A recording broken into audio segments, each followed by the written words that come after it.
I'm Chanel. I'm Rahaf. And I'm Maria. Okay, so our first question is, can I see the paper please? Thank you. The first question is, what do you know about 19th century racism? Who has the answer? Okay, Chanel, take it away. Okay, I wrote down white people thought they were better than colored people, so they have like more rights and stuff than colored people do.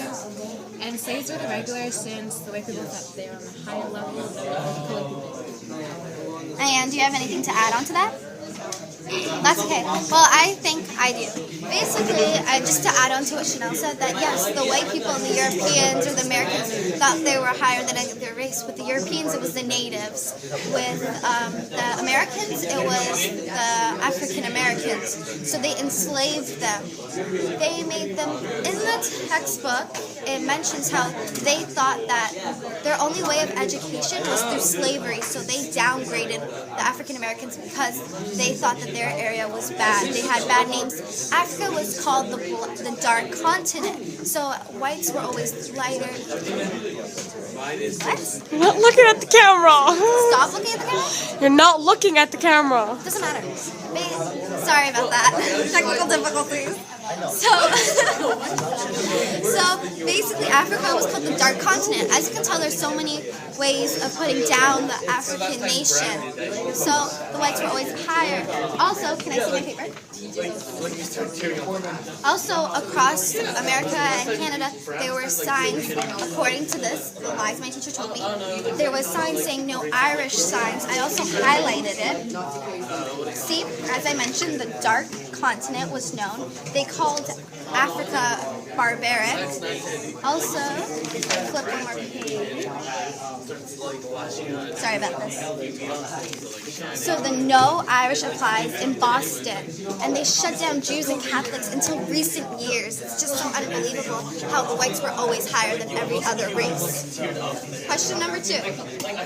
So, what insights did you gain from reading Lies My Teacher Told Me? Anyone have the answer? And you do? Okay.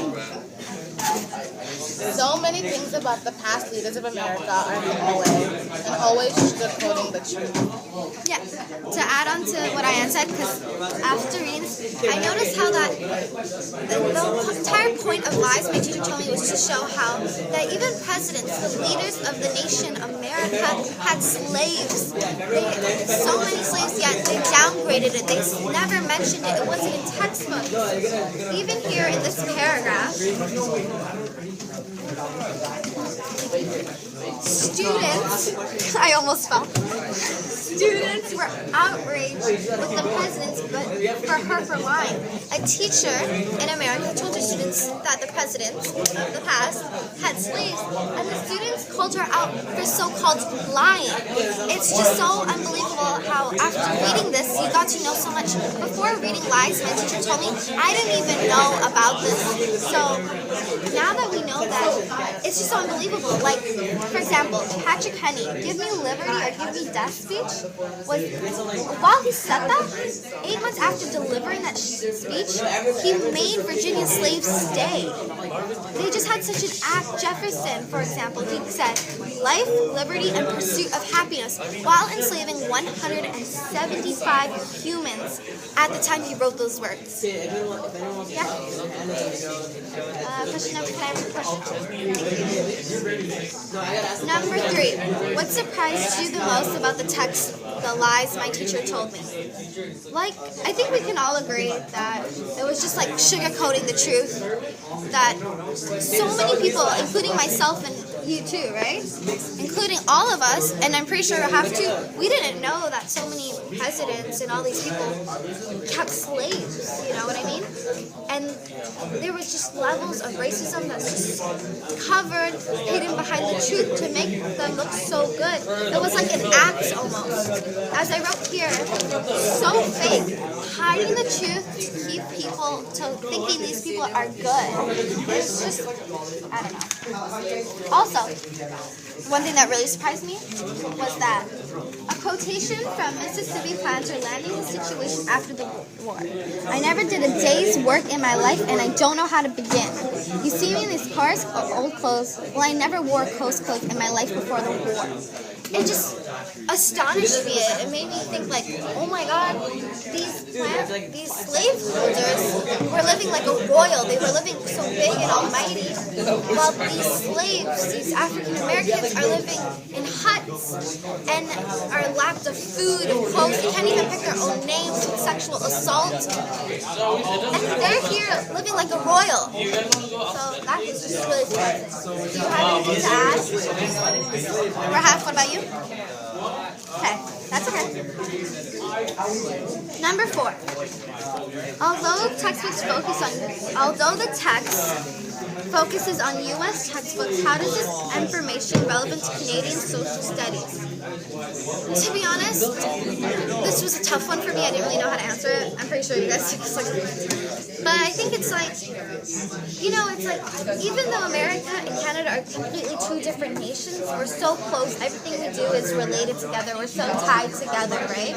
Every time America does something, Canada's like, okay, let's follow through with that. So I feel like that who knows what us Canadians are hiding, who knows? Something just like, who knows what us Canadians are hiding? Who knows what's going on?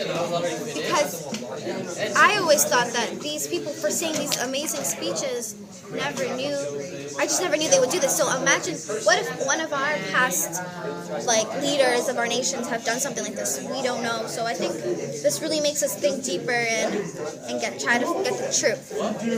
Number 5. What does knowing of the past help us to better for the future? You have number 5? Chanel, number 5? Rahaf? We get to see what the results are or of the actions that are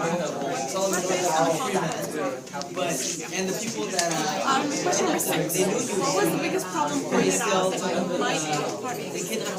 Well, to put in my own words, I can try to make sure my family and friends are not racist or exclude someone because of the race.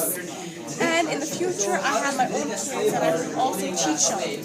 Like, for example, all around the world, there are rumors that Muslims are terrorists or that, Canadians are mean or anything. But it's not true until you actually get to know the person. You can't judge the culture by just one action of the person. Okay? It's like just because the bombing in Syria or Palestine or Egypt is going on, just because the president is in charge of it, you can't really put all of the religion's name on just that one action, or especially just on that person. It's not fair for the rest of us. Yeah. Okay? And it's also it's fair to judge the person, but not fair to judge the whole religion. Yeah. Ayan, can you hold the camera? I want to discuss with Rahaf. Make sure you can hear our voices. I totally agree with you. I also wrote the same thing. I'm like, I always believe that you don't learn racism, you don't learn discrimination. We're all humans, right? So we're all the same. That's something you learn. You're not born to be racist. You're not born to discriminate. You're not born to exclude. You learn that. So if on the news, if you hear it from someone else, basically you just it's a stereotype. It gets in your brain. Sometimes you can't even control it. You're just saying that there's two wolves. One wolf is good and one wolf is bad. Which wolf would you feed? Okay? By feeding the bad wolf, you will become a bad wolf. You will become judging everyone on their looks, culture, society, everything. If you feed the good wolf, you will accept everyone for who they are. Treat them fairly. Okay? And be their friend. Yeah. And I totally agree with you. Sometimes we tend to say, just because this person of this race, for example, the stereotype that all Mexicans are gardeners. Just because one or two are doesn't mean the entire race is. Like you said, with Muslims, we're so always they're terrorists, they're this. But just because you met one person or you heard of one person like that, doesn't mean that everyone's like that. Okay, can I just say say something not really funny, but okay. If I was a terrorist, you'd find me killing her like right this second during the movie. And you guys know how this is terrorist. Yeah. So you don't see me holding a knife behind your back and stabbing you, do you? No. Well, I don't think so. Okay? One person does one mistake. I have a question. No one's perfect, right? Yeah. So if someone does a mistake, you guys haunt them for the rest of their life, right? Blaming them, accusing them, and not just this person. You end up not making one simple problem, you actually like enlarge it to blame the whole community, and that's not fair. Not Muslims, not to Christians, not to Jewish, not to anyone. I totally agree. So, just to summarize what we just completely discussed a little bit too much, basically we need just to stop accusing, we need to stop judging, we need to start being more accepting. And I think we're doing a good job of that now compared to all the changes we've made. So, I think that's what I think answers number 6. What the biggest problem is and how we can change it. Yeah. Now the second question.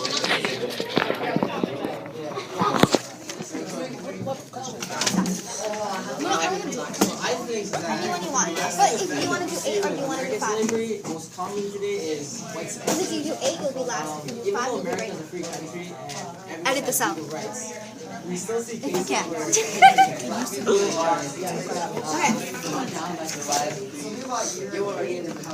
So this is from this other worksheet, post film think questions. Number 5. How does racism in the form of slavery serve to benefit the slaveholders socially and economically? I think Ayan wants to take it over, so I'm just going to give it to her here. Socially would be always putting whites over blacks, making sure that white people stay on top. Economically would be saving the slaveholder money by enslaving a slave. Some slaveholders save $500,000. Do you guys have anything to say? Yeah, I do. Me and Rahaf do. Can you hold it? I think socially, like you mentioned, is just always having that dominant over whites and blacks. Always gonna, like for example, the bathrooms, only whites can use a certain bathroom and not African Americans. I think they actually excluded the saw in America recently, not really recently, but they actually did, and that's kind of Exactly. Water fountains. in society. Water fountains, like only you can use this one, and African Americans can use this one. Basically, socially, it's just always putting them dominant no matter what the situation is. They get education, they get the rights of like voting, they get the rights of choosing their name, they get the rights of clothes and food. Whereas African Americans are lackeys, they're being treated like properly, like animals. Like, for example, we watched a movie called and there was a white slave and there was a black slave, African American. I don't remember which was. Yeah. Anyway, the white slave got a bed and a house, like made out of bricks and sticks. Sorry. And the slave got to sleep in a barn full of animals on the floor, unhinged. Like no mattresses, nothing. Is that fair? But they're doing the same work. So. And the person who's white gets paid more than the person who's black. And the black people don't even get paid. They're slaves, remember? Slaves don't get paid. Slaves don't get paid. I'm talking to the camera. But think of the food bill and everything. Well, that's provided. Especially like the food, okay? The person gets a He healthy got meal. 3 berries. 3 berries in the beginning of the movie. It showed And the that he bacon. got 3 berries. And then he made ink out of it to write a note. And it didn't even work. He had to burn the note afterwards because his They're not allowed to master write or read. caught him. So then he was like, if I find proof and he was like, you writing the letter, I will kill you. So we had to burn the note. It's just unfortunate. Economically, oh, you want more about social media? Yeah. Also, like, when black slaves are sold very cheap, okay, and they work extra hard, okay, they were treated also very badly. I mean, like, whipping and Sexual assault, rape. yeah, stuff like that. Yeah, but the white person was treated in a better way. Although he wasn't really a slave, he was like a person, but he also worked for a master, right? Which also was bad, but he had to do it just like to get money. We're getting off topic right now, but he was treated better.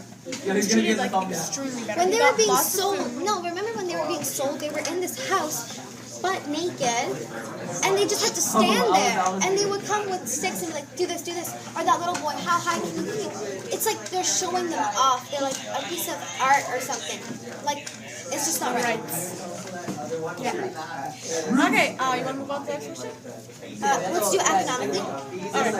Basically, I remember Miss Wolf specifically saying that depending on how many slaves they have and how many money they have, they can save over $500,000.